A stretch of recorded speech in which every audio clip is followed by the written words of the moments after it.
তুমিও জাহান্নামে যাবে। সে বলবে, আল্লাহ কেন? আমি মানুষকে কোরআন শিখিয়েছি, আমি মানুষকে হাদিস শিখিয়েছি, আমার কথা শুনে অনেক নামাজ ধরেছে, আমার কথা শুনে অনেকের দাড়ি রেখেছে, আগে সুদ খেত, আমার কথা শুনে সুদ বন্ধ করেছে,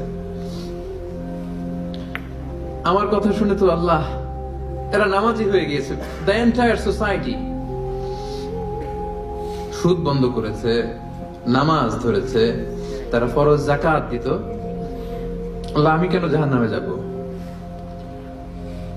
আল্লাহ বলবেন, তুমি এই দাওয়াতি কাজ করেছো, লোকজন তোমাকে বড় আলেম বলবে, লোকজন তোমাকে বড় সেলিব্রিটি বলবে, লোকজন তোমার নামে তাকবীর দিবে, তোমাকে বড় আলেম বলবে, বড় দাঈ বলবে।